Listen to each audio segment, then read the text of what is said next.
Hi, this is Paul. I've been making videos this week about the conversation between Rainn Wilson and Britt Hartley. And I'm again still thinking about Midwestuary and my keynote and what I'm going to put together there. When the one time I was on Unbelievable, I was on Unbelievable with James Croft. And the topic of the conversation was, is there a future for godless congregations? Usually when I think people interact with questions like Britt Hartley or Rainn Wilson, you know, he came out of the Baha'i faith, and to the best that I can aware, I haven't read his book, but I did a little bit of research on his book this morning. He sort of wound up where the Baha'i are. The Baha'i are a very interesting 19th century faith, and in that way, it's a very different dynamic. But one of the things that I've noted with most of these sort of some of these very recent faiths is that they don't coalesce and organize. They have a real hard time creating a body. You can go way back in my archive and find one of my favorite clips, and here it is. Maybe with Tara's point about sort of the durability of this kind of, I'll conflate your 2 points and say the durability of immanent individualist religion in American life, right? And the fact that you have plenty of divination and God within spirituality going back to the 18th century. It seems to me that if you look at sort of the historical pattern in American life, you have sort of either surges of that kind of spirituality or particular religious geniuses who manifest it. And then the movements and institutions that they build have historically then been sort of pulled back towards a kind of normative Christian structure or framework, to use Steve's account, right? So, to take the examples of the two biggest 19th century examples maybe are Christian Science, which comes out of New Thought in certain ways, and Mormonism, which gets its start in the sort of the kind of divination happy world of upstate New York in the early 19th century. And both of those, if you look at them from a sort of, how Christian are they perspective at the outset, you can make a case that they're both pretty stark departures, maybe not getting all the way to something we call paganism or post-Christianity, but clearly really stark departures. In Mormonism's case, you mentioned polyamory, right, as a feature of the contemporary political landscape. Early Mormonism goes all the way to polygamy. And then, over the course of the next 100 years, you get to a point where by the time of the 1950s and 1960s, both Christian Science and the Church of Jesus Christ of Latter-day Saints, while they're still regarded as heretical or dangerous or cultic by some other Christian denominations, are, I think, reasonably seen as connected to a kind of, a kind of Christian tradition in American life. And there's clearly an aspiration, at least among parts of the leadership of those what become those churches, to move in that direction. And it seems to me one thing that's been different since the 60s and 70s, right, is that hasn't happened to the same degree, right? So we've gone through the sort of Marianne Williamson presidential campaign, which unfortunately has not won enough support to merit the fascination that I've applied to it. But I feel like a 19th century version of Marianne Williamson would have started a church, right? And would have, and over the course of 50 years, there would be a sort of Williamsonian denomination that had some sort of ambiguous relationship to the Protestant center in American life. And, Williamson has some kind of institution now, but it's very clear that she doesn't regard herself as in that light. And the same goes for, figures ranging from Deepak Chopra to Oprah Winfrey and so on.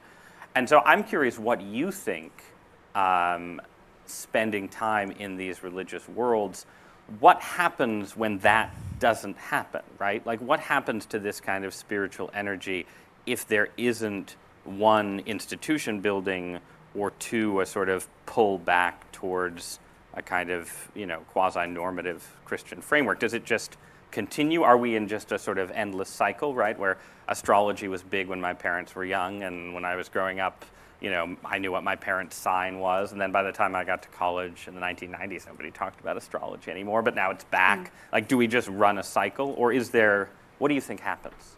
So I think I would motion that, I mean, you mentioned Oprah, and I can think of Gwyneth Paltrow, that the lifestyle brand may have perhaps in some senses replaced the church as the kind of institutionalization of a certain kind of spiritual trend, which is to say, sure, Oprah doesn't have a church exactly, but at the same time, there is a degree in which sort of with enough money, with enough of a following, the sort of grassroots fringe traditions do become, you know, like astrology, like psychics, which are now at, you know, Goop summits, do become codified in some way. Now, It's kind of spiritual energy. often when I read history books, I ponder the pace of time and developments in that pace. And history is not very linear. There are times when things go very quickly, and there are times when things sort of drag out. And so Douthat's question here, it could be just that we've been in a time, well, he wrote a book on decadence. Peter Thiel's been talking about sort of this pause, not much is happening. It could be that we've been, especially after the great trauma of the Second World War and all of the pressure of the post-war consensus to sort of clamp things down and keep things civil and manage things well, that things sort of slowed down. And I think we sort of have the sense that things are speeding up. Now, what Burton talked about was interesting, because she talked about, well, with enough money and with another organization, then maybe something's going to reach a certain point of institutionalization. So what I want to do in this video is I want to look at the post-mortem of the IDW, and I think about that a lot, partly because of this little corner of the internet. Those of you might not know what that means. That sort of means the kind of this loose affiliation of people who listen to my channel connected with people who listen to John Vervaeke's channel and Jonathan Peugeot's channel. And of course, there's lots of other characters in the mix. We're having the Midwest Conference August 22 to 24, where we'll have the three of us, and we'll have Rod Dreher and Elizabeth Oldfield. And Cale Zeldin is going to sort of moderate and facilitate a lot of that. And I think about the TLC because, again, right away when I started doing things, people were like, well, let's organize. And to me, it sort of felt like, now don't hear this the wrong way, Peter's all excited about building booths on the Mount of Transfiguration. Now, I'm not casting myself as Jesus, but Jesus said no to those booths. And there's lots of different levels and reasons to that. But this question about organization is really interesting. Now, there's going to be a series of clips, and a fairly long clips. This will probably be another longer video because I'm going to have some entire clips in here. And so this style of video is going to be like that. And I usually have new ideas, and so they'll play things like this. But it's really helpful for many of us because many of us here are old enough not just to remember, let's say, 9/11, but to remember the heady days of the first Jordan Peterson wave and the thing called the IDW. Hey, this is Benjamin Boyce, and I want to share with you an interview with somebody who worked within Pangburn Philosophy. Pangburn Philosophy is the production company that put on the Sam Harris and Jordan Peterson talks, which occurred in June in Vancouver and in July in London and Dublin. And since those events, those huge events that were the talk of the town, as far as the internet is a town, since those events, more and more problems have been happening with Pangburn Philosophy, which culminated in the cancellation of the Day of Reflection, which was to happen in New York this past weekend, leaving a lot of audience members high and dry. It turned out that some of the people who ended up in New York got together on their own and had a little mini conference, which is pretty awesome. And I'll get into that hopefully later. I'll be able to share some of the stories of that event. Anyways, I've been researching Travis Pangburn of Pangburn Philosophy and finding more and more disturbing material that I believe adds up to fraud, or if not fraud, then negligence, and if not negligence, absolute incompetence. I've been lucky to land an interview with David DeGrees, who was a assistant production manager for Pangburn Philosophy. And while I cannot share any primary documents at this time, I believe David's experience with Pangburn Philosophy sheds some much needed light on what was going on with this production company and with this man at the center of the production company. Hello, world. Travis Pangburn here. Intellectual discourse is important to everyone. We need a way to suss out the good ideas from the bad ideas. A great way to do this is have live discussion and debate. I want to know why these events are important to put so much time and energy into throwing them and traveling all over the world. Why is it important to you? Well, we need to change the world. There's a huge need to sway this war of ideas in favor of science and reason. So we need to keep promoting good ideas to drown out the bad ideas. I look forward to promoting large events like this in order to hopefully raise awareness to this huge issue, global issue that we have. Hi, I'm in Vancouver. I'm at the Chan Center. Some strange things are afoot. Tonight I'll be with Tracy Harris and Sarah Hayter. Last night it was me, Richard Dawkins, and Sam Harris. Travis is here. What's up? And somebody's listening. Travis is listening to the live stream as I do it. That's absurd. So the production office with our production peeps. Yeah, you're alive.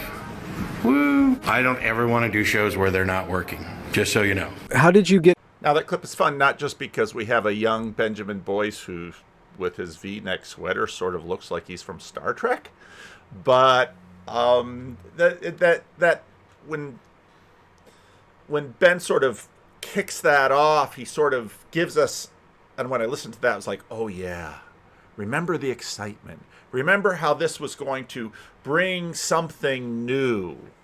And, you know, it was really interesting when, you know, those were the Rebel Wisdom days, and David Fuller was, you know, Benjamin and David Fuller, they were both sort of parallel in that they weren't the headliners of the IDW, but they were sort of the people who were recording it and archiving it and commenting on it. And we don't have David Fuller accessible. Nobody quite knows where he is.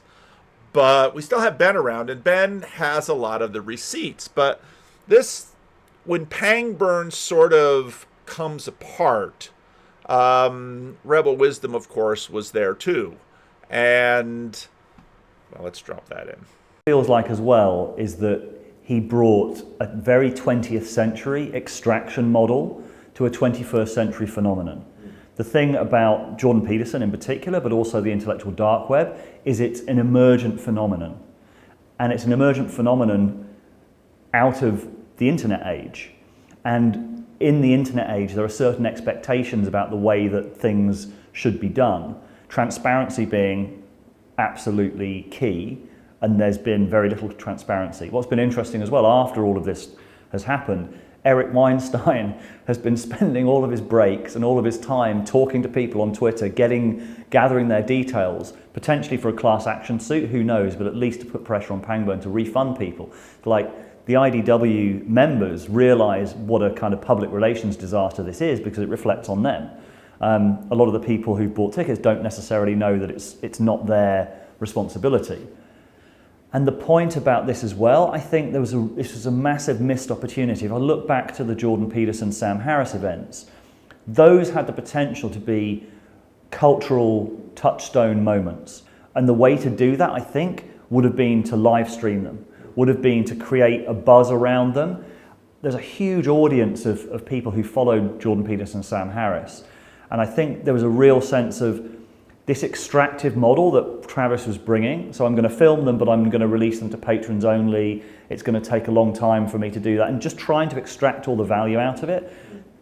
The audience that have built up around Sam Harris and Jordan Peterson all have come there because their content was free. Most of their content was put out for free. And then to impose this model on it that tries to extract just felt really wrong. Felt exploitative, felt like it was breaking an unspoken contract with both Sam Harris and Jordan Peterson's audience. And I think both of them actually had quite a bit of pushback from their own audience because of that as well. The way to do it, I think, and I know you agree, and we've spoken with a few other people about this, was to live stream them. Make them a cultural moment that everyone's eyes are on. If you've got enough people watching, there's other ways. There's YouTube Super Chat. There's other ways that you can monetize that. Maybe it's free while you watch it, then to watch it afterwards you have to pay. But there was a chance to get the eyes of the world onto this debate. And by the time the recordings came out, especially the Sam Harris, Jordan Peterson, I didn't even watch them. I would have definitely watched all the debates live, but I didn't watch them when they'd been released because the moment had gone. I think David was right in that, okay, now we've got the internet. And if there's anything that the internet is doing, it is impacting how we organize ourselves. And so that means it's going to impact how we structure ourselves and how what we try to do together. And now I want to bring in a lot of layers in the stack here because, of course, one layer for me that's always interesting is church, but church isn't just this structure. Church is this way of communion, and that way of communion has results in people's lives. Now, what's interesting also is that, and then Ollie sort of continues on from David, and he really presses the point of community. You know, as you're saying that, another thing comes up as just this kind of missed opportunity to build community within all the different people who are fans of or interested in the IDW, because there is this kind of, everything became quite insular with that model as well. It's like you go to the event and then months later you get the content if you paid for it. That there's a huge groundswell of people who want to meet each other and talk about this and introduce it to their friends and be able to have that cultural moment where they can be like, hey, this, you know, people have heard about it in the mainstream. Again, the part of its tactics, part of it is just the attitude of like not using this broadcast model but using this ground up model, and that makes me almost sad thinking about it because I know how much energy is there. Yeah, because in the events that we've done, giving people the chance to talk about some of these ideas, there's a real sense of relief. People are desperate to have free spaces to express things that maybe they don't feel able to express at work or they don't feel able to express in their groups of friends, and that's what's fueling the IDW phenomenon. So how do you take the conversations that are being had in public by the high profile figures and give the opportunity for people to join in that conversation? Yeah, and I would just say, just to add to that, it's a big part of the IDW is how to have conversations in public, and that urge, there's the urge of just like, God, I just want to be able to express myself, but we all want to know how to have conversations in public. We all want to practice having conversations in public. So really it should be I don't know if democratic is the right word, but a much more of a back and forth. And there's so much potential in that, I think. So I think what we're saying is that this is an emergent conversation. The IDW is part of it, but it's all facilitated by the internet. It's emerging naturally, and it needs to be treated like an emergent phenomenon. I think live streaming is, as we've talked about, helping other people to join. There's a huge amount of goodwill as well. Like there's a lot of people, since we've been starting doing what we've done, we've had a lot of people offer their help to us in kind of web design and graphic design and stuff like that, which has been fantastic, really helpful. I think when people recognize what the people in the IDW are trying to do, the kind of conversations they're trying to have, and the stakes, the fact that these are the essential conversations that need to be had right now, there's a huge amount of goodwill and a huge amount of desire to help. And then I think if you can tap into that, tap into making it a cultural moment, engaging people, then you've got a chance of really shifting the culture. And I think it obviously needs a curation strategy that recognizes the moment that we're in. And I think it's fair to say that Pangburn philosophy wasn't the right one. There's a phrase that we have in England called shitting the bed. Pangburn shat the bed. Now, again, if you listen to that little Pangburn thing, Pangborn's vision was now it's the time for the atheists to sort of rise and take over. And again, that was sort of the last flourish of new atheism, and it was Dr. Jim from Idaho who told me, and I think he was right, that usually right before something's about to die, it usually sort of kicks up and sort of regroups. And so that's how he interpreted the end of atheism, of new atheism. But it's interesting how, of course, listening to Tara Isabel Burton and Peterson, because you would think, okay, so Peterson, like Oprah, he had the money, he had the fame, and whereas Pangborn sort of crashed and burned, Jordan Peterson was able just sort of by himself to do his tours. And I think his tours are still going on, and I'm sure they're still profitable. I don't know if they always sell out anymore. But again, it's been interesting sort of watching Jordan Peterson look for his calling. And Benjamin Boyce and P.F. Jung just recently had a really interesting conversation. And elements of that conversation, Ben, who has basically looked at this stuff up close for a while, I thought had some really interesting insights on Peterson and the crumbling of the IDW. Yes, so the IDW died in 2018, but the idea kind of resonated. Like that collection of individuals that were supposedly a protocol of discussion. They weren't a group of people. They weren't supposed to be a group of people. IDW was supposed to talk about a way of discourse, with certain values and engagement. But of course, that's not how things work in popular imagination. We idolize things, we concretize things. We see, okay, this is the IDW: Jordan Peterson, Sam Harris, Joe Rogan, who even said, I'm not IDW, but he's part of the IDW. Brett and Eric Weinstein, some females that for one reason or another are not as prominent, which is an interesting question. They're not as prominent, but you could say Christina Hoff Severs, Heather Hang, and then a few others. And then, and then Dave Rubin. Now, and Ben Shapiro. So there's these, and they're kind of right-ish, but they're mostly left me's. They're mostly the left me kind of people in their ideology. They formed a thing. They got really popular. There was this really weird phenomena where nerds, academic nerds, Sam Harris and Jordan Peterson specifically, were selling out stadiums. Like two people having a conversation were selling out stadiums. Which is awesome. Very weird phenomena. Not Peterson, the loop.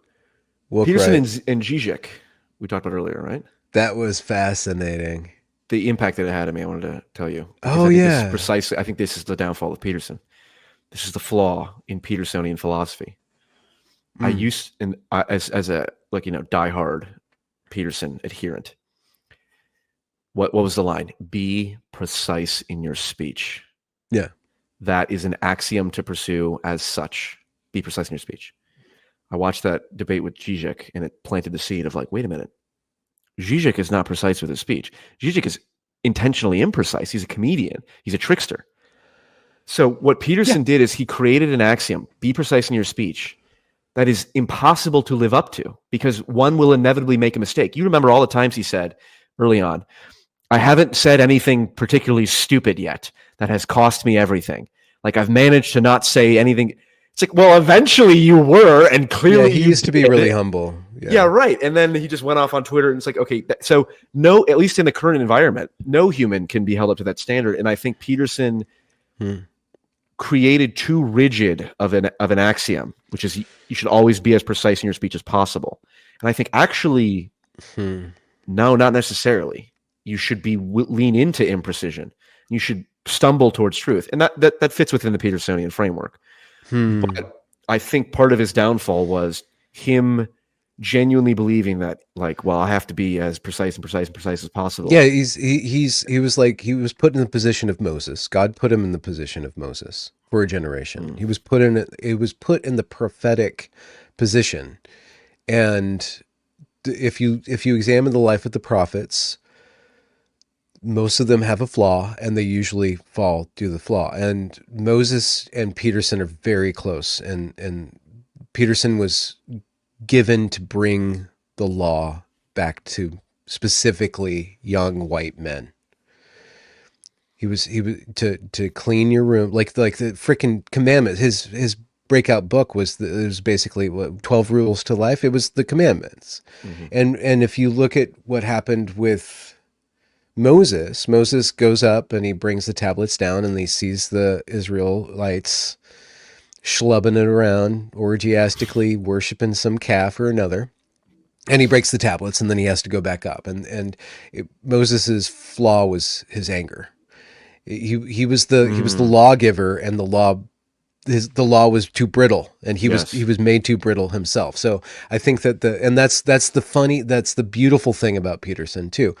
That's why he cries, because he's being broken by his own rigidity. That's why he has these fits of emotion. It's like you can see that he's literally cracking like an egg, and then that's the process, and he gets renewed again. And if he stayed to like a certain lane or to a certain publishing schedule and spaced things out, like R.M. McIntyre says, it was a very obvious point that Aaron got like 3,000. You get on Twitter, it's like somebody says something obvious and they get 4,000, 5,000 points. You're like, I wish I could be obvious. I wish I could be obvious, but I can't, because I'm like, oh, somebody already thought of that. I'm not going to say that. That's not the points. Yeah. But just to finish my thought, Peterson, what was it? It was Peterson. He's Moses, if he broke himself by his own rigidity.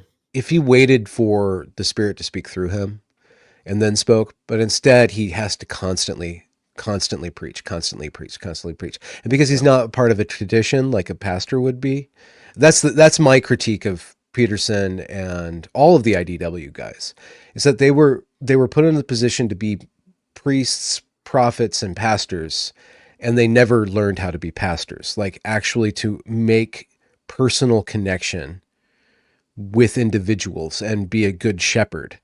But they all became demagogues because they were put in a position where they couldn't necessarily have direct connection. And that's why Peterson is great when he's anchored to his students, and successively more and more danger of defeating himself the further away he gets from the pastoral, from the rootedness and human relation. Even just in terms of how interesting he is to listen to, like when he's in the flow state talking to people, a crowd or students, but then when he does his Daily Wire pre-produced, and that's why the thing says about that. Now, Israel, there is one, and it's just like, what are you doing? You're just, it's like a ChatGPT version of him. He's been abstracted out. It's really hard to stay grounded. And that's why the IDW was kind of fraught from the beginning. Yeah. That's why they all belonged in the mental institution called academia. And that's why they all failed. They all kind of wanted to get back to academia. They all want to rewind the clock just so far, but they don't really understand, or they don't want to reckon with the fact that the academy followed from Christianity. It was developed in the monastery. It was developed with the center being worship, not truth, but worship of God and correct living. And then from that, all of the other disciplines spired out. All of the individuals spired out from that common practice of worship. The academy went secular. That center was stripped out, and wokeness was plugged back. That woke religion was plugged back into its place. Right. And none of them are willing to say Christ is king. Wokeism. Right? Yeah, Christ is king. They're not willing to do that. Peugeot's willing to do that, but Peugeot's not IDW. He's not a free thinker. Right. Now, part of what I thought was really interesting was his point about Peterson as Moses and Peterson as preacher. But now, of course, part of what's happening with this new series. So, of course, it was known that Peterson early on before his status rocket, wanted to buy a church, and he would sort of hold forth in it. And thinking back to a lot of my early Peterson commentary, I always said that he sort of had he was a Protestant preacher archetype, and part of that Protestant preacher archetype is, well, he's the preacher, he holds forth, he brings the word, but then he also cares. And of course, you can see that in the Moses archetype too, because Moses is a prophet. He hears from God and brings the law to the people. He's a lawgiver. But he's also a shepherd. And so, of course, Moses is raised in the court, first 40 years of his life, second 40 years of his life, he's shepherding. And the archetype of shepherd is tremendously important in the Old Testament in terms of shepherding is a kingly archetype. And so the 23rd Psalm, the Lord is my shepherd, I shall not want. I was just doing my men's Bible study last night, and we're in the book of 1 Samuel, and I was emphasizing to the group that the key thing that David has that Saul doesn't have is David knows how to be a servant. And as a king, the servant both serves up to his Lord, which is the Lord, but also down to the people. And that's how that's supposed to work in terms of a biblical vision. Now, it's interesting that Peterson, as his YouTube career, having interesting conversations, is flagging. He is, again, trying to turn back to the exorcist pastoral. So this is just the intro for the second one. Pay attention to your resentment. Determine whether that's you or the situation. Sort out the issue. Hand more responsibility to your kids. Do not do anything for your children that they could do themselves. The other possibility is that you're immature and you're not shouldering your responsibility properly. Well, and I'm not accusing you of that at all. Do an exhaustive inventory. Here's all the reasons I'm guilty about being a mother. The adversary is making his case. Now you know what you're up against. Next thing is, why might this be wrong? That was way more intense than I was expecting. The questions were very high quality and very deep and difficult. This is where you make a decision of conscience, and you decide whether you're going to stick to what you believe to be right. Come hell or high water, you have to decide what you're going to stake yourself on. As I said to Martin Shaw, you never know where he's going to go.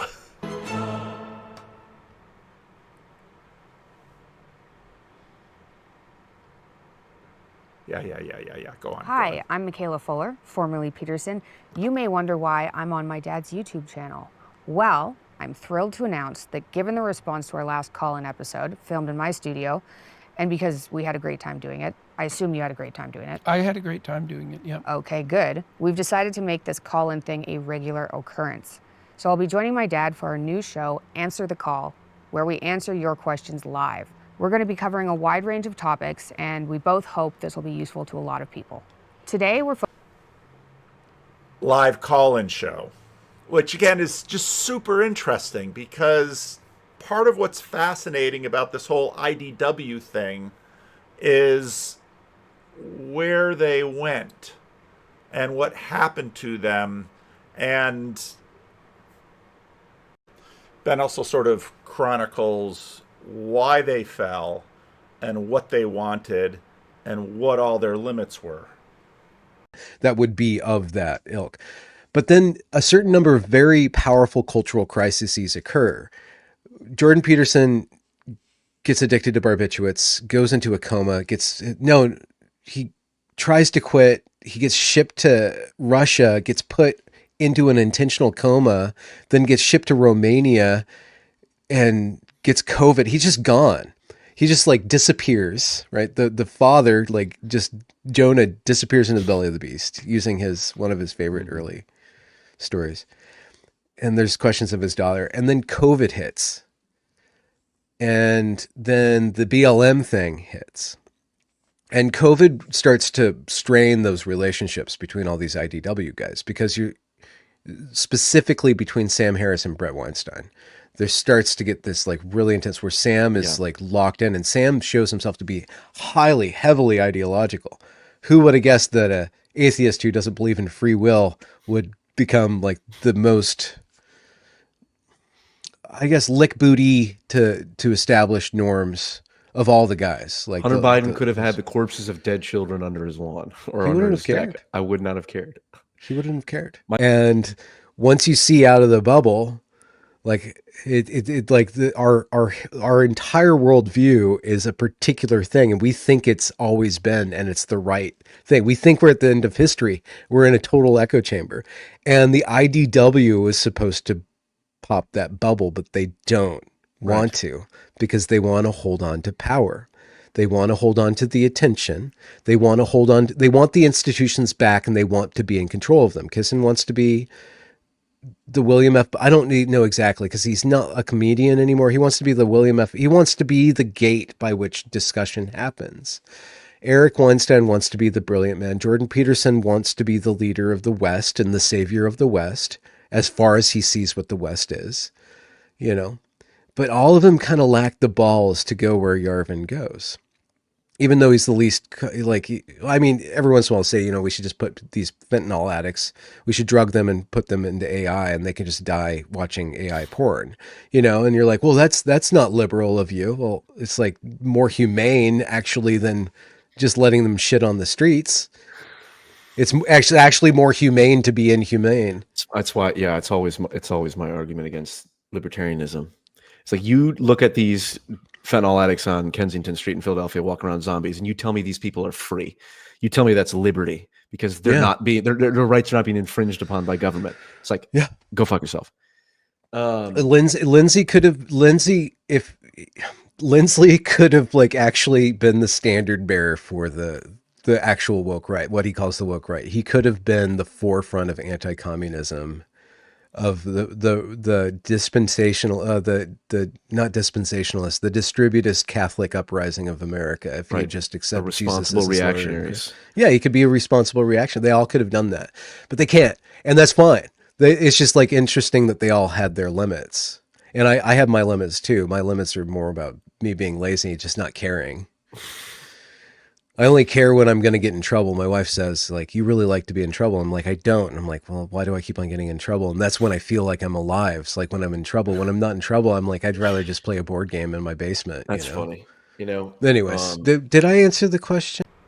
We're now in a very different place.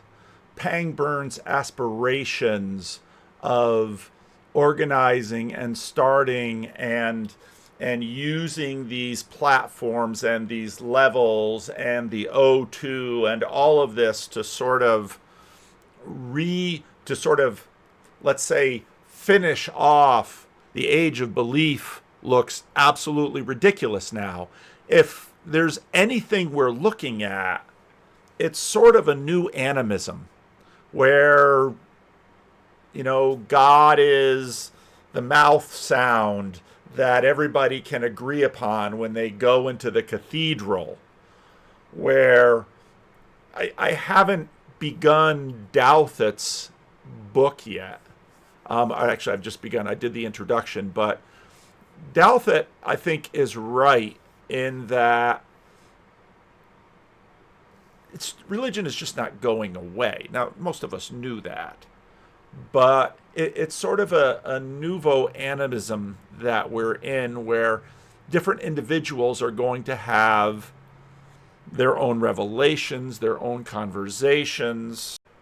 Higher reality that enters them and transforms them and gives them visions and gives them intense experiences, or maybe they have them on the verge of death and come back to tell about them. Well, you know, this is just a feature of human life. It's a very profound and important feature of human life. Maybe it can be explained in non-religious terms. Maybe there's some reductive explanation, but there isn't a good one on offer right now.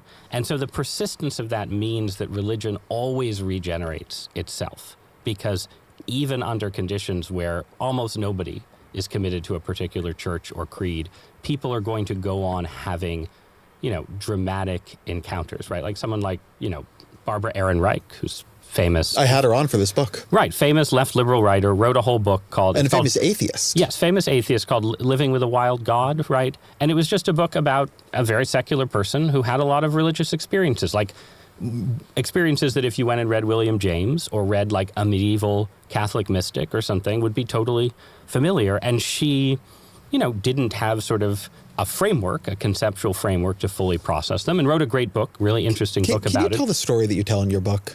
I don't remember the man's name, but he's the editor of Skeptics Magazine or something like that. Right. So this is Michael Shermer, who is one of the more famous professional skeptical debunkers of religious claims, supernatural things, and so on. And he, in one of his books, but he's told this story several times to his great credit, he had he was getting married, and his wife had, I'm going to butcher this slightly, but had a great uncle who had been very close to her and was the kind of person who would have given her away at the wedding, but had passed away, right? So she was feeling sort of lonely and isolated, and they had a radio that had come from him, and the radio was broken, didn't work, had never worked. Shermer had tried to fix it. It just didn't work. It was broken, right? And at the end of the wedding, during the reception, they heard music from the back of the house and went back into a back room, and there was the radio playing a love song. And I think it transitioned from that to some kind of classical music for the later in the evening, and then shut off and never worked again. And this experience, affected Shermer. And again, to his credit, right? It was like evidence against interest. And I think, again, you have to sort of trust, as always with these stories, right? You have to sort of trust his general reliability and so on, that it wasn't just that there was a battery that was jiggled or something. Like the radio really didn't work and really never worked again. There really was no obvious material way that this could have happened. Shermer, in the end, works out, he wants to have a theory of the multiverse, where in some different timeline, much like in the movie Interstellar, his wife's great uncle is capable of accessing our timeline. And to Shermer, this is sort of an escape from supernatural explanations. But one reason to just tell that story is that, as I think you know, because I was joking about your show being the epitome of secularization, the apogee, whatever, people have experiences like this all the time. Right? Yeah, this is why I'm not a materialist. Right. This is a very commonplace kind of experience. Not super commonplace. You're not going to have one tomorrow, probably. But this stuff, just is part of the warp and woof of reality. And so to finally long-windedly answer your original question, I think what happens in conditions when you have weak institutional religions and a sort of secular expert class that is not, militantly atheistic, but sort of says, officially these things don't happen, right? Is that people feel like they can't really go all the way up to the creator God, Yahweh, Jehovah, outside of time and space. And they start looking for sort of intermediate powers to sort of become a kind of locus for their own spiritual impulses.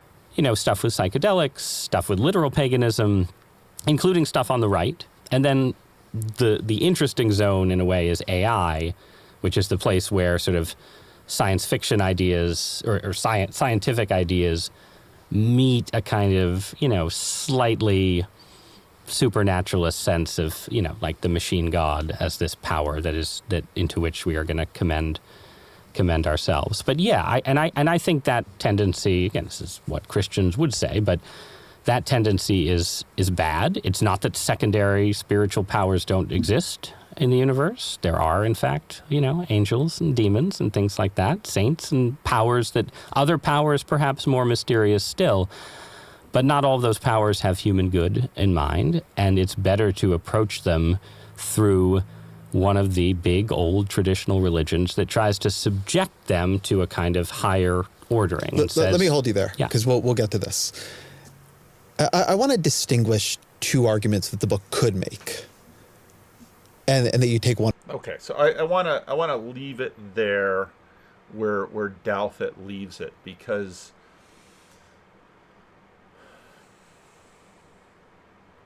again, I've talked about this for years. When I was I was first going to go to Brazil, and then because Karl Bosma, his wife had cancer, had to move back to the United States for her cancer treatment.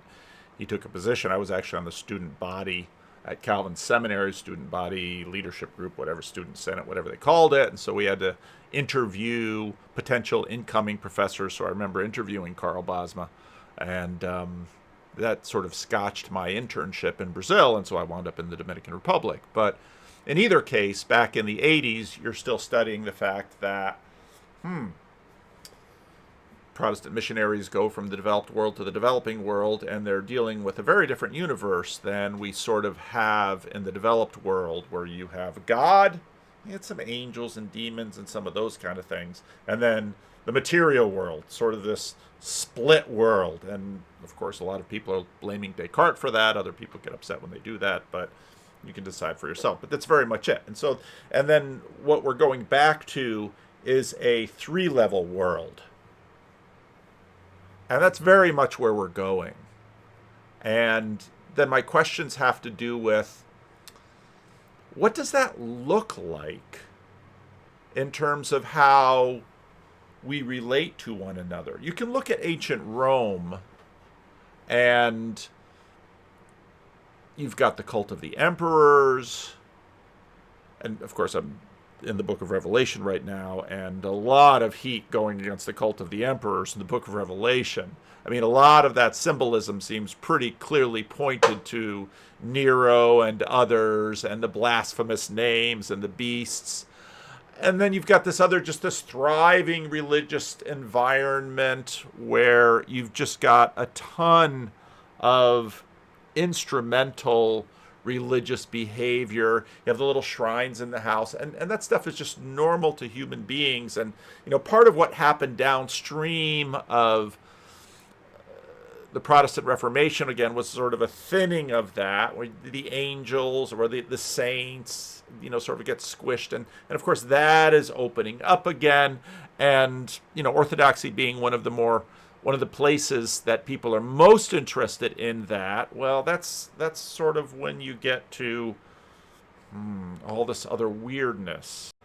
Now, one of my favorite episodes of the Universal History, which has been probably my favorite series on Jonathan's channel, is when he and Richard talk about the last one, the spirits beneath America, and you have all of these intermediate spirits. And again, part of what I'm wrestling with is, okay, how do we best talk about this? How do we best talk about this here and now? You can try to sort of assume the way that medievals talked about it, but I would say the only ones who actually have a chance of doing that are those who deeply steep themselves in that world.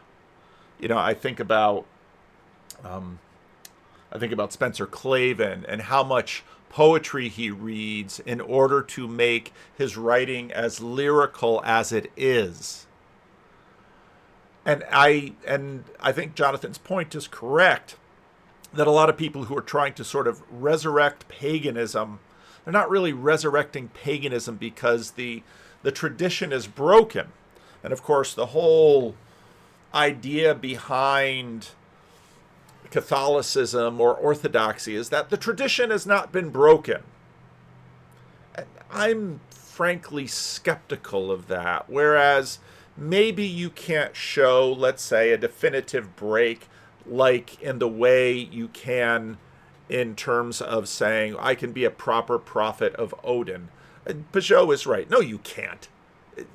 There's no way. And a lot of this, Paul Kingsnorth, got at this. A lot of the druidism that's going on is you cannot simply resurrect this tradition. But what are you going to do with the new intermediary? I mean, what are you going to do with the spirit of Thomas Jefferson and George Washington? Now you might say that these aren't. This is so tough because on one hand, it's very easy to say, well, Thomas Jefferson was a human being, not an angel, not a spirit. But the spirit of Thomas Jefferson continues to exist, and as does the spirit of, let's say, George Wallace, or the spirit of John Brown, or the spirit of Marshall, who had the Marshall Plan to rebuild Europe, or, well, Paul, that's not what we're talking about. Well, yes and no, because from our experience, those spirits start at the bottom. But of course, that which made, as any historian will tell you, Abraham Lincoln or George Washington or Thomas Jefferson, there were many spirits that came around them to form them, and what they did was continue to form the other spirits. Again, we can talk about school spirit.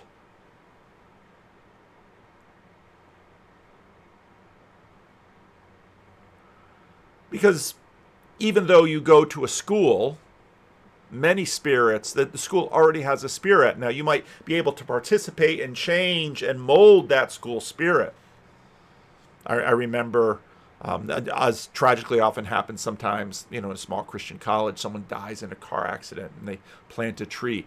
That person, their life changed the spirit of that school. The cheerleader or the football player or the principal or the teacher, they change the spirit of that school. And I know many people will say, oh, but that's just a way that we talk. Well, the way that we talk matters. So these stories. People, the stories, right? This is the story of the gingerbread man, right? This is what you're dealing with. I don't know that at all, Jonathan. Please explain that. You don't know the story of the gingerbread man? I do know the story of the gingerbread man. I just don't see how this one connects. So yeah. It connects in the sense that you have these ambiguous beings that come across the water. And the question of whether or not they're going to make it into the next world is not a there are some things that don't fit, like they just won't. There's some things that can't be integrated, and that's just part of. I mean, if you take it at the outset at a fractal level, if you take it at a lower level, you realize that there's some things that just can't be integrated. There are some. So think about think about, let's say, America as a land where people come, and you think so. People come with their traditions, their behaviors, their own laws, their own kind of local things, and those things slowly get integrated. But some of them can't, right? And so if you come from a society that practices child marriage, that practice will not be integrated into America. It's not gonna come in. Like if you practice, female genital mutilation, like that practice will not be acceptable and will not be integratable into America. So you have these ambiguous things that come from the strange lands. They cross the waters, they come here. And then there's a big question. How much of this can be integrated and how much of it can't? And then it plays itself out. And some of the things are integrated and some of those things aren't. So this image of the alien beings that come across the waters and that basically ask, can I be... So okay, think about it this way. So if someone comes to America and says, I want to be integrated, and then the guy says, okay, you want to be an American? It's like, yeah, I want to know if I can be an American. And they say, well, all right, say the Pledge of Allegiance. Right, yeah. And then they're like, well, no, I can't say the Pledge of Allegiance. I'm not going to pledge allegiance to your flag and to God. Well, it's like, if you can't pledge allegiance, then you're not going to be part of America. Like, you just can't. There's no room for you in the identity because you actually don't want... There's something about you that is not able to participate. And so, it's just to help people understand the structure of these stories. Like, it's always easier when you apply them at lower levels than when you ask if spirits can be saved. It's like, that's a harder one. It's a question that's so high that it's hard to... It's not at all unrelated to the question of when a non-Orthodox person visits my church, right?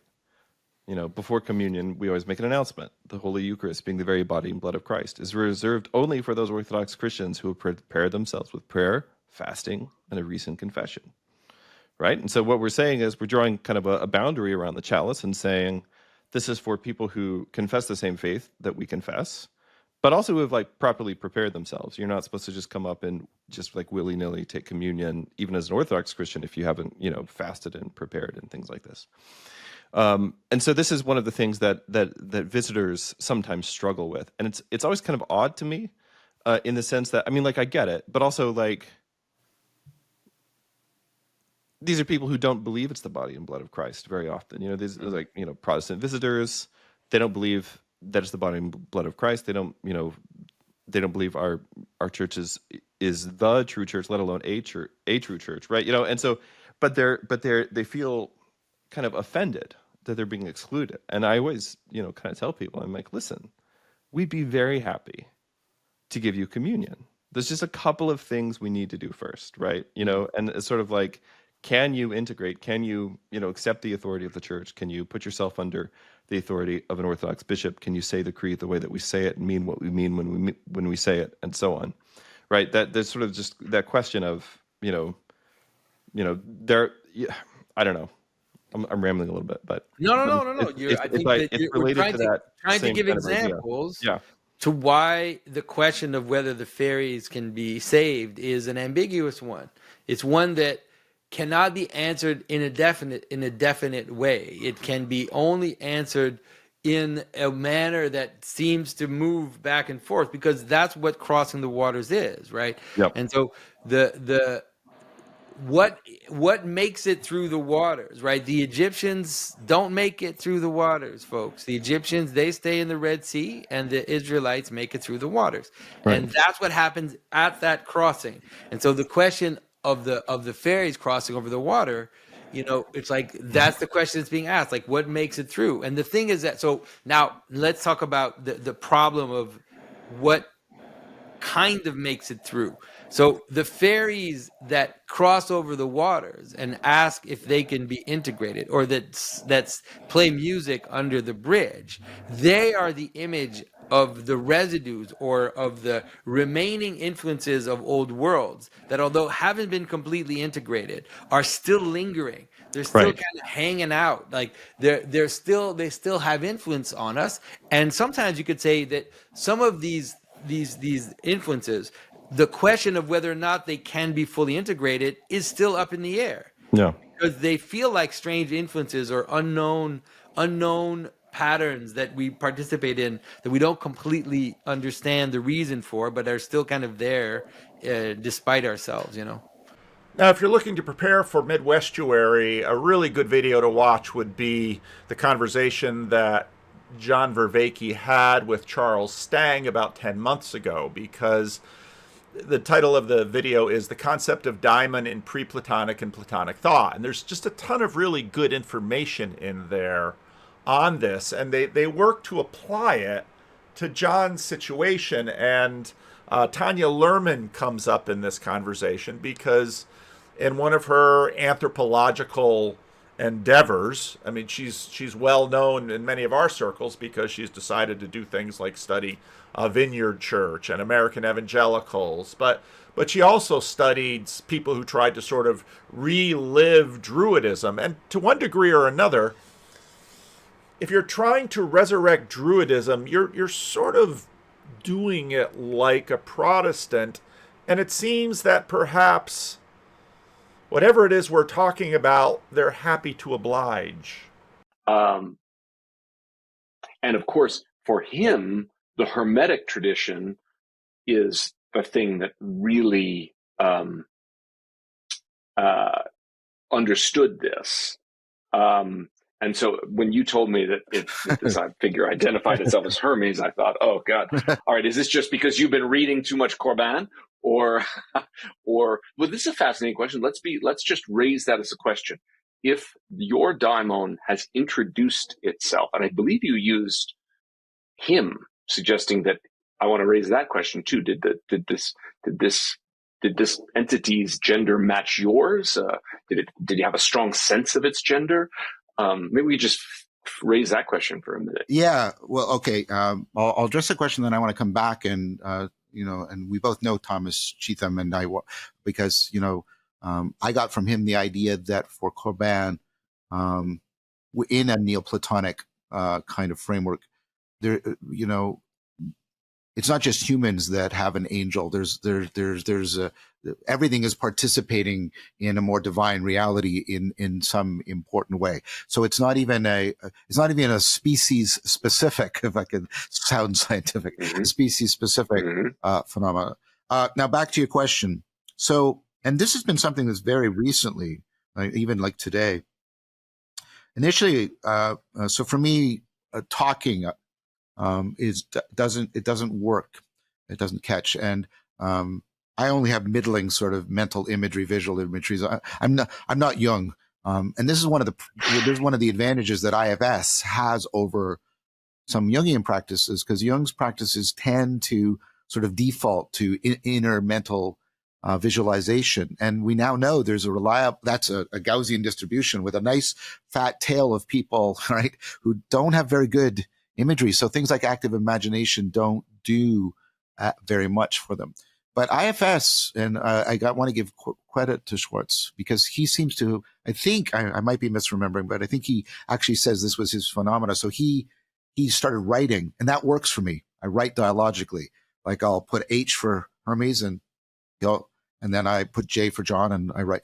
But what's been happening, to your point, is in addition to writing what Hermes says, and Hermes has asked me to keep extending this, I also do descriptors, like almost like stage in parentheses, like he's laughing right now, or he's like stage direction descriptions almost. And it's because of that. And that was almost from the beginning that I started doing that, and that has grown and become prominent. And I also had, so I hope this doesn't. Well, I had one visionary experience of Hermes very early on that reinforced me to take this practice up. So I was not just in the practice, and I was not just sort of doing this, inner outer dialogue kind of thing. I was in my bed and I looked over there, and there was a figure, kind of like, and Thomas would love this, kind of like an amalgamation of the Greek Hermes and the Christian Michael, bronze, armored, and glowing, and visionary, and clearly, and I'm not making any, I hope, any sexist claim to it, clearly male to me. And so that's the answer to your question. That's how I've only had one of those experiences. It's never repeated. It was at the very beginning. It was very powerful. It was scary.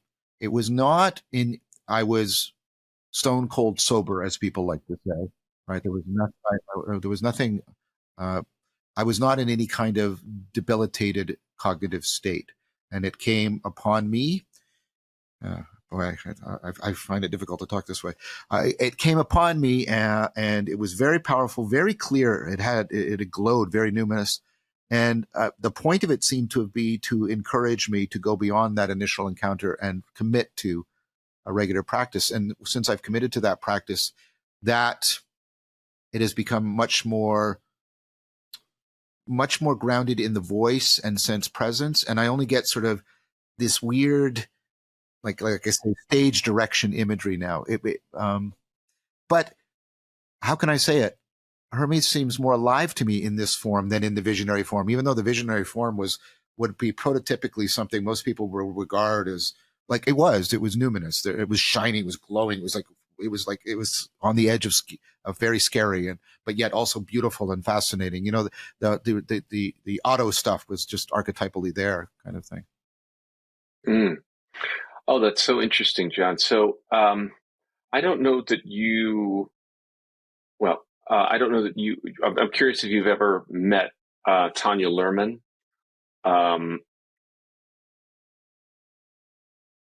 There she. Okay, right. So that's the other book. That was the other book I was going to mention, and her third way in which things are real, which overlaps with I think it's converging with the argument I've been making for transjectivity in a very powerful way. But so the answer, I haven't met her, but I've studied her work. You know her work, right? I figured you might, given that she's interested in people who hear and see things. Yeah. One of the things that the first time I met Tanya, she told a story at which she has subsequently told in public. So I feel free to share it. That when she was doing her, I think it was fieldwork on her second book, where she was working with pagans in Britain, she took on all their practices, and because it's a tradition that understands its lineage as having suffered, interruption. And so the practices are very hard to reconstruct and attenuated, to say the least. Their practices are significantly focused around the imagination. Right. They don't know how to do they don't know what to do and what the rituals were and what. So they have these imaginative exercises. And she describes how she, took these practices on in order to be a member of the community. And then waking up one morning, I have the details right, she woke up in bed and there were 3 druids at the bottom of her bed. Yeah. Or 3, what appeared to her to be druids. And now Tanya, I think, is ontologically open, but still, in some ways a skeptic. And her account of this is what can happen phenomenologically when you train imagination. Imagination can produce things that are real phenomenologically. Go ahead. Well, and I mean, in one sense, that's surprising, but it's another. I mean, I do work on the cognitive science of dreaming and lucid dreaming, and I've done some lucid dreaming practice, and and Foley and other people have worked with lucid dreamers, and they encounter figures, and they're lucid, so they have self-awareness in the dream, but they encounter figures that seem to have knowledge and perspective that they don't have any direct access to, strike them as very real, and again, it seemed what I'm saying is there seems to be a functionality at work here. And not just a phenomenology. There seems to be something going, like the brain is investing tremendous amounts of energy and time and putting you in a very dangerous state, presumably for something that has adaptive benefits. I do think there's an emerging cognitive scientific theory of what's going on in dreaming. But I don't need that theory to be specifically explicated or true for the point I'm making. It's like, well, of course. I haven't read the paper. I just read the abstract. When people mind wander, the default mode network, apparently, if you go into second person with that, you get beneficial effects out of mind wandering that you don't get if you go first person or third person when you're mind wandering. This is what I mean. There's all this stuff, and I don't want to sound psychotic or anything, but there's all these things that there's, to my mind, they are converging towards each other. They're trying to talk to each other. They're trying to get us aware of, well, wait a sec. Like, what is that? Is it that weird to encounter figures that seem to be in us and out us and have alternative? I mean, we do, and every night to some degree, and you can people. Jung seems to have been right. I don't know if there's been any deeply rigorous work on this, but everybody I've talked to about this who does any dream journaling. There's differences between these everyday dreams and then these big dreams in which you meet these kinds of personages in your dream. And then of course the work that, so what I'm saying is it doesn't surprise me that if Lerman was taking up these practices, that she would have this kind of experience. In fact, I'm going to be a little bit provocative. It's kind of odd that we should be surprised about this. Like, what is it about us, given what we've been talking about what Gordon White is proposing, and the fact that she's getting these, and she has similar. I don't know if she gets an experience, but she reports similar experiences when she's working with the Christians, right? And the presencing of Jesus. And I don't mean any disrespect here. I'm not saying Jesus ontologically is a daemon, but I mean, people have these experiences too of something that seems to be in them and out them, beyond them. And so. Now, the last clip I'm going to play is the conversation that I had with John about Hermes. Because, again, what interests me in this is people can have independent spiritual experiences all they want. And even though you might think in a frozen, chosen tradition like the Christian Reformed Church, well, we don't really have to deal with it like the Pentecostals do. And to that I say, hogwash. Apparently, YouTube now you can use strong profanity in the first 7 minutes. They have new guidelines, and advertisers will tolerate that. So Rick and I have been trading various levels of balderdash, hogwash.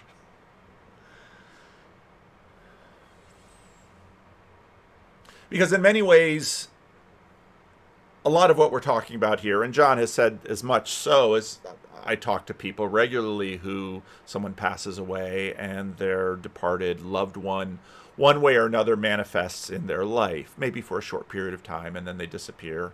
Others stay. These aren't terribly unusual things. Douthit is right in terms of what he's talking about. Other people will, the Holy Spirit will tell them this or that. Jesus will tell them this or that.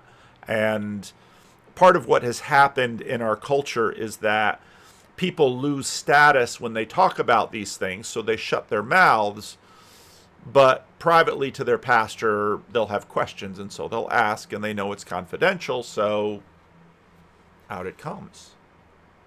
And so that's where I really press John on the fact that on one level, I can talk to Martin Shaw about the Hermetic tradition, because as Martin said, he's been there. He knows about Hermes. I'll just replay that clip because it was just so good. To be honest, we could just go now for several hours, but I won't. But if you know John, just if he ever wants to talk to a mythologist about Hermes, I'd love to do that. Oh. And I've worked in Crete telling Hermean stories. I've told stories in the valley that Hermes erupts from, just behind the mountain where Zeus is born. So I'm familiar with that kind of thing. I told the Odyssey for 5 straight days, and then went and told the birth of Hermes, where he was born, where a series of extraordinary events then took place. But that's for another day. So let's think about Hermes for a minute. Hermes is the god that speaks out of both sides of his mouth. Hermes is the god of the hinge. Hermes is the god of the storytellers. Here's a lovely idea about Hermes. If you have a question and you go to a Hermean temple, which is usually in a marketplace, you ask the question, you turn, you walk away, and the first thing you hear is the answer. So it could come from a child. If it comes from a derelict or a tramp, even better. It could be the squawk of a bird, but usually the first human contact is Hermes speaking to you. But here's the thing about Hermes. Hermes can only communicate from soul to soul. So in other words, there is always a sense that he traffics in depth. He traffics in a movement of the heart. He traffics in a movement of the soul. So even though people say we live in a Hermean age, what we're doing now is Hermean in a way through the wonders of the internet. Actually, Hermes is a deeper character. And the first thing that Hermes does when he's born is create a musical instrument. You were talking to me in our last interview about what happens when orality becomes literature or music becomes something that you write down. Yeah. Hermes happens when wit is present. So a character that is really simpatico with Hermes would be Jordan Peterson. That pacing he does, the pacing, the up and down, that is very high wire philosophical acrobatics, and it's a place where book learning hits something else entirely. And when he was at his most dynamic, he is from a one way of looking at it, Hermes has him at that moment. And now look, all you fundamentalist Christians, don't go running to the hills when I say that. That doesn't mean he's possessed by a malevolent spirit. It's a metaphor, but it's a very beautiful one. And it, as all metaphors do, they have a multitude of meanings. So actually, Hermes choosing to communicate is an invitation to wit, to spontaneity, to music. It's not a bad figure to have around. And actually, Hermes, again, you know, your comments are going to be filled with people taking me to task over this, but Hermes is not Bacchus. Hermes is not Dionysus. Hermes is it's an intermediary being. Here we go, upsetting everybody. He's an Elohim. Right. Yeah. That's what he is. Yeah. And for a long time, he has been my faithful companion. I just say that as a figure of speech, really. I felt, because most storytellers, ironically, are frightened of Hermes, because the only thing Hermes says is burn your script. That's what Hermes says. He says, no notes, no notes. Remember when Jesus says, now go out, you know, don't plan a thing. Just off you go. That's what they call a Hermean move. It's a Hermean move, and it is dangerous, and it's exciting, and it's filled with life. So I'm not surprised. What I get from Viveki is a sense of restlessness. Yes. Yes. He's not, you know, my beloved, one of my beloved figures is the Bishop Baron. I got a lot of love for the Bish. He activates my need for, you know, benign authority, male authority figures. I sort of relax in his company. But for every Bish, forgive me, every Bishop, Robert Barron, who I wish was about to become the Pope, by the way, for every Bish, you need a Viveki, because he's a little bit of a trickster. And here's the thing about tricksters. Tricksters can only function when an authority figure is in the room. If there's no authority to push against, then the trickster cannot function. The anti-hero needs the hero, in a way. So anyway, that's just a little something about Hermes. But you have to wrestle with the question, what does the name mean? So this, whatever it is that John has developed a relationship with, so does that Hermes connect up with, and how does this work? This middle realm is going to once again be a part of Western experience. And I see that now with what we started talking about earlier, that we're understanding the self as this dynamical system, but then we are going to have questions about, okay, ontology. Well, what exactly am I? And with, you know, I think you've been very prescient in noticing a meaning crisis, which meaning crises happen fairly regularly throughout history as we go through transitions like this. And I argued that too. Yeah. And part of this transition is going to be this question of the self. And whereas we've been skeptical of agency above or below, now, ironically, we're sort of skeptical of our own agency. And so we're going to be more and more curious, I think, and open to the questions of other agents above and below. And then having now to factor that into, okay, how do we live? You know, part of the books I've been reading, I read They Flew recently. I've been reading another book on the Enlightenment, where it's very interesting that a whole bunch of sort of Catholic Protestant fighting, you know, sort of gave rise to all kinds of levitation by a variety of saints. Witch trials sort of intensified. I mean, if we sort of thought that this was sort of a spectrum that happened, you would expect way more witch trials in the ancient world, and for them to sort of, it's right at the cusp. Yep, right.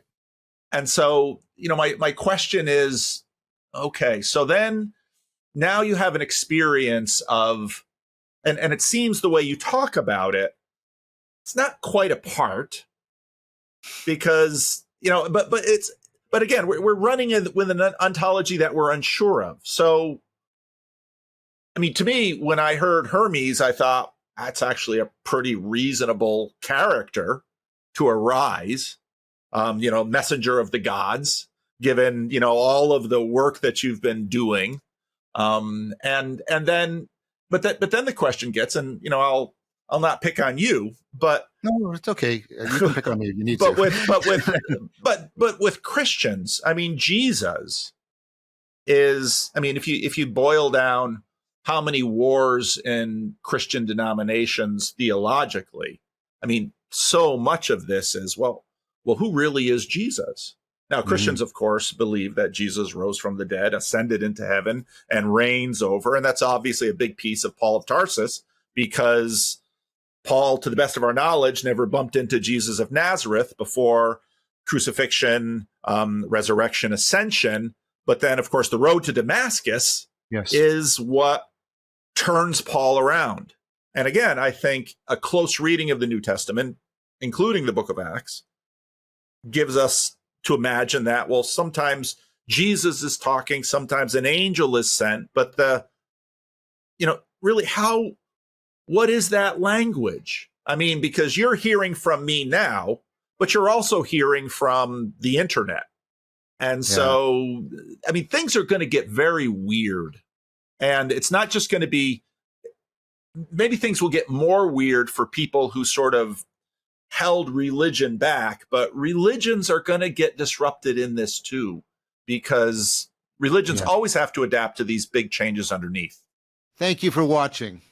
This YouTube and podcast series is by the Vervaeke Foundation, which, in addition to supporting my work, also offers courses, practices, workshops, and other projects dedicated to responding to the meaning crisis.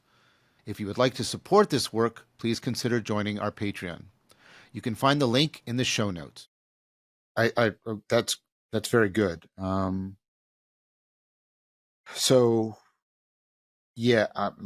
to start? There's so much in there. It was very rich. For me, there was one aspect of the question on the self. Maybe I'll start there just to lead back into. One of the questions I asked Seth is, what's the relationship between the Jungian self and the IFS self? Because officially there's none, but it's like, and as a philosopher and a scientist and a psychologist, I get like, I don't want people, when you're doing your therapy, fine. But when we're doing theory, you don't do, right? No. We got to work this out. You got to get clear about it. And the thing that I'm trying to put my finger on is Jung understood, he understood that this relationship with the self, in his sense, capital S within, was terrifically important for our relationship with God. Now, initially he identified them, and then towards the end, it looks like he opens up some space that there might actually be an ontological entity corresponding. I don't know. But I mean, the Neoplatonists who he's kind of stealing from, like Proclus. Proclus talked about the one of the psyche, which is very much like this model I was talking about. It's like the virtual engine. It's the principle of self-organization, not only within, but between. So it's all those functions I'm talking about, and it's oneing us, right, within and without. But his point was that is how that is the vehicle by which we have participatory knowledge of the one. And this was an important idea, right? So, because it was a different idea than Plotinus. Plotinus had the idea that we could just sort of cognitively ascend to the one. And then with Iamblichus and a bunch of other people said, no. They were trying to say two things. We are actually really embodied. They didn't hate embodiment the way Plotinus did. And the one, ultimate reality, God, is really, really transcendent. And you got to have and so the one within was very, very pertinent to participatory knowing of the one without. And I think for me, Hermes is about that relation. Hermes is not that. He's not the one. I'm not making that claim. But he is what he is in the mythology. He's a psychopomp. He bridges between the mortal world and the divine world. He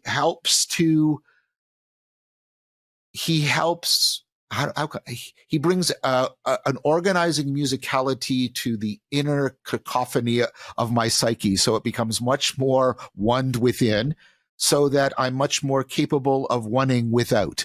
And you'll have to be patient with me, my friend. I'm struggling here with an emerging ontology, and I'm trying to articulate it as much as I can. I'm trying to use dynamical systems theory, Neoplatonism, and my own phenomenology to get this. But I think that is a central religious function, the presencing of the psychopomp of participation, if I can put it that way, that is going to be brought back in to a lot of religious discourse. And this is a very different model than yourself as just the ego, the thing that you have sort of narrative control over. And so I don't know if that lands for you, but I think the issue, and I'm not going to pronounce it, I'm going to ask you. And so, and like I said, this is clearly the role that he just specified of Socrates' daemonium. This is what it does. Yeah, this is exactly what it does. Yeah. It gives him, as he says in his prayer, it gives him beauty within, and what it makes him at one within, so he can be at one without. Yeah. Right. Yeah. And I guess I would ask you, is there a place for that function, or is that function completely monopolized by Jesus as within you? And that's, and I'm asking that question like really open-hearted. I don't know. I just want to hear what you have to say. Well, in my experience with people, obviously in Trinitarian Christianity, you've got, God the Father, God the Son, and then God the Holy Spirit. Yeah, yeah. And there's one individual who is always telling me about what his little voice says. And for him, the little voice is the whispers of the Holy Spirit. I've got other people who are sort of more upfront about that. I've known people who have been very their dial. I mean, what's so interesting to me in all of this is what I've seen happening in terms of devotional life, Christian formation, spiritual formation in the church for the last 50 years. Even though I think there's a lot of people who will say, well, the culture and science is always sort of above religion, and religion's always trying to catch up. Sometimes it's the other way around with some things. Totally. And so, back in the 70s and 80s, even in a church like the Christian Reformed Church, people were, trying to get back to ancient practices, ancient Christian practices. And you've talked about this quite a bit too. Dallas Willard, again, this really phenomenal guy, died a few years ago, became a pretty significant force in evangelical Christianity, was raised Southern Baptist. But, and again, his philosophical study was Husserl, but really got into these questions of, okay, how can Jesus be more real to me? Now, obviously, in Christian terms, this would happen through the presence of the Holy Spirit. Yes. But I don't see that there's this mode of relationality has always been in the church. Well, the saints within the Catholic and Eastern Orthodox traditions, people obviously they have this kind of dialogical presencing with the saints. Yes. And of course, that was part of the kerfuffle, or which became bloody warfare in the Protestant Reformation. But I mean, again, outside of the Protestant tradition, there was a much richer sort of inner ontology, or I would say a transjective ontology. Because, yes, of course, there's the Holy Spirit and there's Jesus, but I'm all, but St. Jude is with me all the time, and people would talk that way. And also, you brought up something else that is really important here, which is this other notion about this entity, again formed dialogically and transjectively, our conscience. And conscience and temptation are, I mean, Paul Ricoeur in Fallible Man and the Symbolism of Evil, he says, when you're being tempted, who's tempting you? Right? Like it's you and it's not you. And right. And also when you're self-transcending, right? Who's doing that? Right. Right. And you get these weird things about conscience. And part of what Hermes is for me is he sits more there in that what it gives me is a Socratic conscience that is other than my, I'll use deliberately provocative language, than my Freudian conscience that was given to me by punitive measures and by, some of the things that people inflicted on me and tried to do. So what I'm trying to say, and then I'll give it back to you, is that saints and the kind of conscience I'm talking about with Hermes is an ontocentric rather than an egocentric conscience. It's about it's about orienting me to it's about overcoming the supersalience of self-centeredness and orienting me towards reality. It's that kind of existential conscience that Heidegger was talking about when he talks about conscience, which is different than just I shouldn't have done that. I'm trying to make a distinction here. I hope that's helpful too. Yeah. I think one of the things that very much comes in Christian tradition is the communal aspect of this. The confession too, for example. Well, not only the confession, but also, it was really fun that Lerman picked, let's say, the Vineyard Church to join.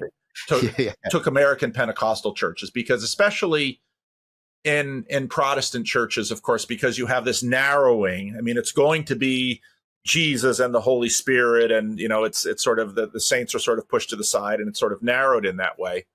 But there's also the aspect in the Christian church where the Holy Spirit is telling me this. Well, the Holy Spirit isn't telling me that. Okay, well, there's one Holy Spirit. Well, how can we sort of check one another? Yeah. In other words, there's not only a relational connection one-on-one that is internal, but there's also a communal aspect to this. Yeah, and they're inseparable. They're inseparable. That's right. And then in the community, they're going to have to weigh, okay, and what is the Spirit saying to us? And even to the point of, as some of the other videos on my channel about the existential crisis that my own Christian denomination is in, as many have been in. But part of what happens in a Christian tradition is that we engage, we both engage alone inside, but we also engage together. Mm-hmm. And that, I think, is really a crucial aspect of this, because then the question would be, okay, well, and I think that deeply impacts ontology, because someone might view and say, okay, well, this is John Vervaeke's Hermes. And if we have questions about how this works, sort of abstractly, we all have these different opinions. Well, so what? Because what happens is that, well, and this part of what this is going to happen at Midwest Year, well, now we're together. Let's say you have a family that's together, and someone in the family says, Dad came to me last night in a dream. Oh, did he? What did he have to say? Well, he said you should straighten out and do this or that, or he says you should, give me your portion of the inheritance. Oh. I used to say in the Dominican Republic, because we had every now and then we'd have a pastor die.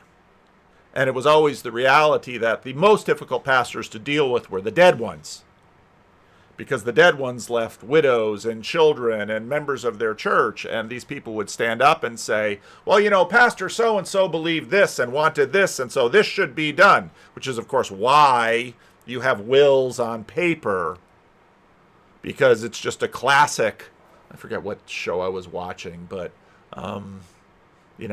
so-and-so wanted this and told me right before he died, usually in some, some monarchical succession. But it has everything to do about how we relate to one another, especially if, as I've said, we're all relating to the same Holy Spirit. And part of what happens in Christianity is that you have this centering where you have a body in which the Holy Spirit dwells. And, if you read the New Testament, there are prophets, and prophets stand up and say things. And if you read the Didache, you have, these itinerant people walking around, and then you have prophets. And, already, the Apostle Paul will say, well, lots of people prophesy, but you've got to test the spirits. That's actually in John. But everybody sort of knew it. Because, go back to the Old Testament, we just read how, of course, early on in Saul's journey, is Saul among the prophets? Because after he's anointed and the donkeys have found their way home, because poor hapless Saul couldn't find them even with the help of his servant, who seems to be much more in charge, the Spirit overwhelms Saul and he prophesies.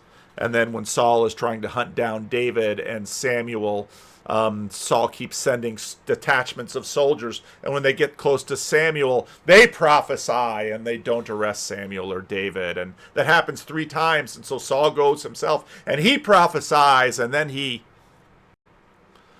So Saul went to Naioth at Ramah, but the Spirit of God came even on him, and he walked along prophesying until he came to Naioth.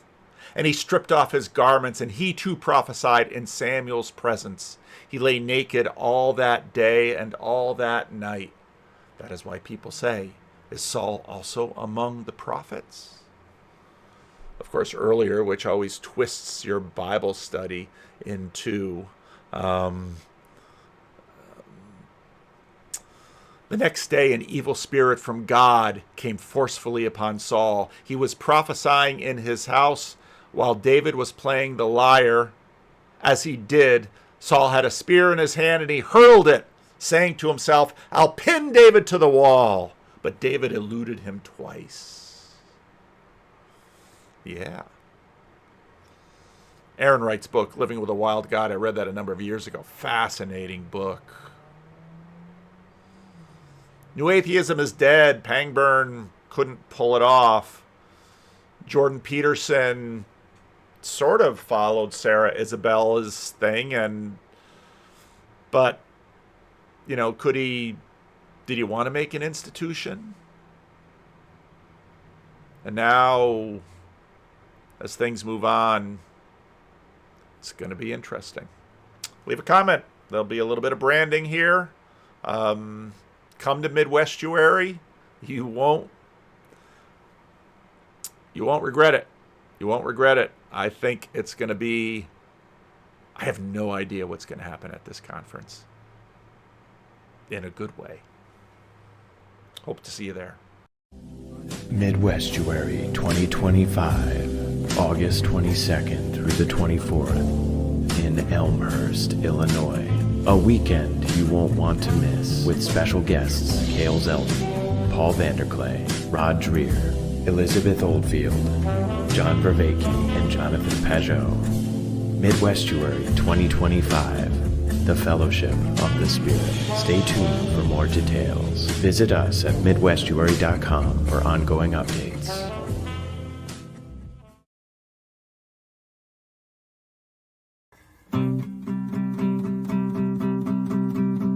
Well, I don't know about the meaning crisis, left, right, black, white, or other vices, which Jesus Christ is right, or if we're all saved.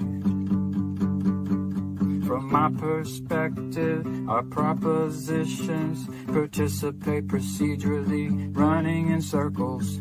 Remember in body, we're in the age of decay. Symbolically speaking, the reapers are reaping, them damn egregores are whispering sweetly. We're all NPCs in the belly of the beast. Red pill, blue pill, bread pill, Mars Hill, or DMT, or whatever you feel.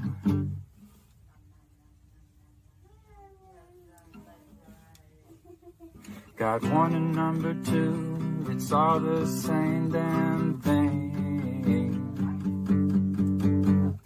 So clean your room, repent on Zoom, ontology for dummies, a bird's eye view. 'Cause if you really knew, could you really even say?